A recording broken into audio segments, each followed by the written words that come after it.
Tyron Smith is a first ballot Hall of Famer. In the last 2 years alone, in the NFC East, Dak Prescott, when Tyron Smith doesn't play, is a 500 quarterback. I'm not going to count early rookie Dak.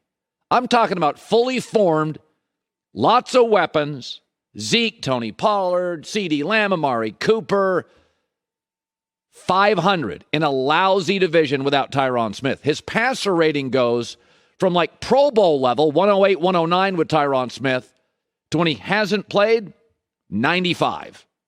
That's Jimmy G territory, right? So we're talking, this is a big loss. This is a big loss. So think about from last year. They've now lost both tackles and a starting guard, 2 productive wide receivers, a 1 and a 3, a top pass rusher. Michael Gallup's coming off a ACL tear. Zeke has been slowly declining for years. And the free agent wide receiver they acquired, James Washington, is out 6 to 10 weeks with an injury. Oh, yeah, Mike McCarthy's still the coach.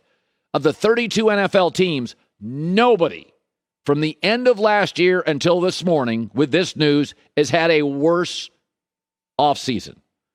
And I do not believe it's bad luck. I think it's bad business. I feel like the Cowboys are too insular. They need a fresh set of non-Jones family eyes in the organization. I mean, Jerry Jones said this morning about this injury, hey, this team drives through Zeke. It's 2022. He's a declining running back. A running back. I said this 2 weeks ago. The Cowboys are becoming the Raiders with Al Davis aging and Jerry aging. They're out of touch. They are playing catch-up to the Chiefs, the Bills, the Rams, the Ravens, the better organization. They've also had back-to-back, kind of, to me, sketchy drafts. A couple of hits like Micah Parsons and some misses and some reaches. And again, this is what's interesting. Injuries, even ugly ones, to crucial players are not a death sentence. Green Bay Packers last year lost one of the best corners in football, Jair Alexander, the best pass-blocking left tackle, arguably in the sport, David Bakhtiari, and Zadarius Smith, good pass rusher. But Aaron Rodgers still guides them to the number 1 seed. Baltimore fell apart last year. Didn't they lose 3 running backs before October? They fell apart. They left tackle, running back, crucial positions. They were still the number 1 seed in Week 12 until Lamar Jackson got hurt. Why? Because John Harbaugh and Lamar, you trusted them to guide you there. It's not that Tyron Smith is injured. It's both tackles, Amari Cooper, declining Zeke, and Mike McCarthy. Can he elevate you? Harbaugh did with the Ravens, and Lamar and Aaron did with the Ravens and the Packers. Those teams had brutal injuries. I mean, Baltimore was insane last year. How they were a number 1 seed in Week 12 is one of the coaching marvels in the last few years. They were missing left tackles, running backs, corners, huge stars all over the team. They were number 1 seed in Week 12 because Harbaugh's a great coach and Lamar's a great quarterback. But do you trust Mike McCarthy and Dak Prescott to take you there and save this season? I trust Dak more than Mike McCarthy, but that's the issue here. I've watched the Rams fall apart. I've watched the Niners have injury issues. I've watched the Packers. I've watched the Ravens. But if you have an A quarterback and an A coach, or one of them's an A, I feel you can get through it. We saw the Packers and Ravens last year.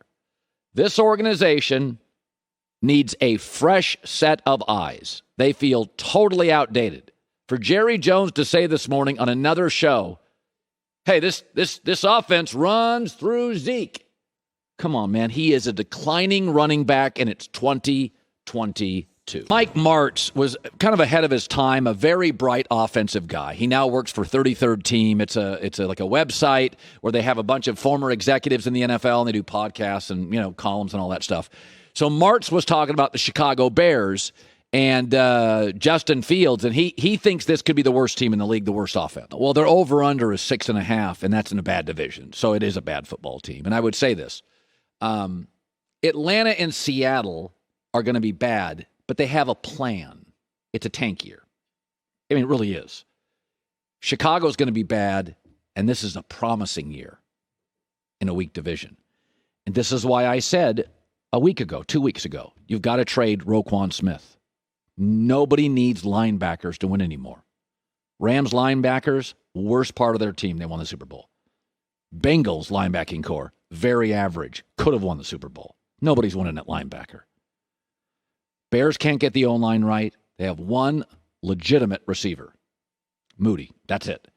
So I have real concerns about Zach Wilson, the Jets quarterback, and Justin Fields, the Bears quarterback. The difference is, if you look at how the Jets have built with Joe Douglas the last 2 drafts, they've done it right. Now, I don't know if Saleh's the right coach, but in the last 2 drafts for young Zach Wilson, they've gotten him Garrett Wilson, he may have been the best receiver in college, Breece Hall, who I think is going to be a really good running back, Elijah Vera Tucker, a Pro Bowl level offensive lineman eventually, in my opinion, Elijah Moore, clever wide receiver, and Michael Carter, a running back in the 4th round, who was a bit of a steal. So they're getting him pieces, and they're getting him production. Now Becton, the left tackle's done, but they're doing it the right way. Offensive pieces, running backs, offensive linemen, and in back-to-back drafts, they're doing it the right way. The Bears holding on to Roquan Smith. So you're asking a young quarterback with an unproven defensive coach and one legitimate receiver in a division that's got, a top 5 organization, Green Bay, and a super talented offensive team, Minnesota, that's going to score a bunch of points with a new offensive coach. I feel like the Bears operate like it's a 1958 franchise. They're a black and white TV in a digital world. They just do not feel like they're connected. They're slow to pivot. They can't figure out the salary cap. The Rams manipulate the salary cap. The salary cap manipulates the Bears. So, and I said this the other day, name their best receiver ever. Name their best quarterback ever. Like, they just don't get offense. And they have just romanticized Ditka and the 85 Bears forever. Enough. Pivot to offense.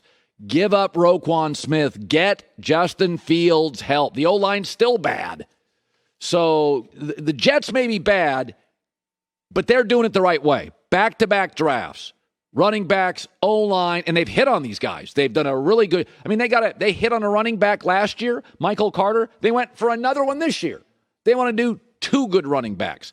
That's how you have to do it. You got to overcompensate for that lack of experience. So the Jets and the Bears may both be bad, but at least I look at the Jets and go, that's the way to do it. Joe Douglas is doing it the right way. That is a very promising. Now, Buffalo's great. Miami's got better players. But if the Jets fail, you went down doing it the right way. I don't feel like that with the Bears. Hi, everybody. Thanks for watching. Subscribe here to get the latest from the show. Also, be sure to check out more of the best clips from The Herd or go watch a few segments from other shows on FS1.